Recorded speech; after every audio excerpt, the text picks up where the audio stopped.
Some years don't break you loudly. They break you quietly.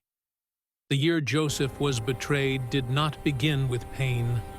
It began with a dream so bright, so full of promise, that he thought the future had already arrived. But Joseph didn't know something then that many of us learn too late.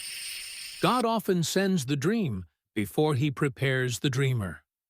And the year that looks like betrayal may actually be the year God is building you for something greater. Favored, loved deeply by his father, his coat was more than fabric. It was identity. It marked him as chosen. And then came the dreams, sheaves bowing, stars kneeling. Joseph didn't dream of pride. He dreamed of purpose. But dreams spoken too early often attract resistance too strong, because not everyone celebrates what God reveals to you. Sometimes, the people closest to you become the first to misunderstand you. It happened far from home, a lonely field, a familiar voice calling his name. Joseph walked toward his brothers expecting family. Instead, he walked into a trap. Jealousy had been growing silently. Love had turned cold.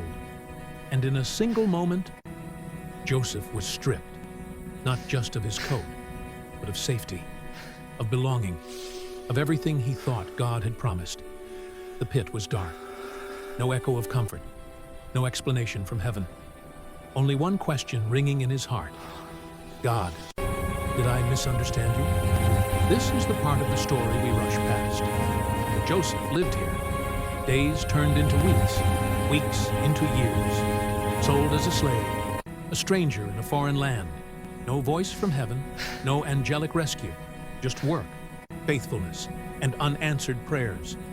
But here's the mystery. God was silent, but he was not absent.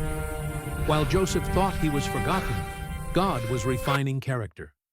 While Joseph lost comfort, God was teaching discipline. While Joseph's dreams felt distant, God was moving pieces Joseph could not see. Just when things seemed stable, betrayal returned. Falsely accused, wrongly imprisoned. Joseph did nothing wrong, yet lost everything again. This is where many would quit. But Joseph didn't let bitterness become his language. He served. He listened. He remained faithful. Not because life was fair, but because God was faithful. Sometimes preparation doesn't look like promotion. Sometimes it looks like endurance. 2 full years passed. Joseph helped others rise, while he remained forgotten. And yet, heaven was watching. Because God never wastes pain. Every betrayal was shaping wisdom. Every delay was building strength. Every tear was watering the future. Joseph didn't know it yet, but he was being prepared to stand before kings. Then, suddenly, a dream disturbed Pharaoh's sleep. And in one day, Joseph was lifted from prison to palace.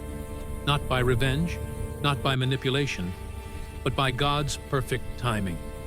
The same Joseph once betrayed now stood with authority. The same hands once chained now held power. Because when God prepares you in private, he can trust you in public. Years later, Joseph faced the very brothers who betrayed him. They expected judgment. But Joseph had seen the full picture, and with tears in his eyes he said, "You meant it for evil, but God meant it for good." That is the sentence that changes everything. Betrayal did not destroy Joseph. It positioned him. The pit was not the end. It was preparation. If this year felt like loss, like betrayal, like delay, hear this clearly. God may be preparing you in ways you don't yet understand. What broke you did not cancel you. What hurt you did not end you. The same God who was with Joseph in the pit is with you now. And one day, you will see that the year of betrayal was the year God was preparing you for greatness. Watch again and notice how God was working even when Joseph couldn't see it. I'm sure this subscribing and like the video so that we can spread the good news. Thank wish you the best. As you watch more on this channel, Faith Vibe Studio, we are here to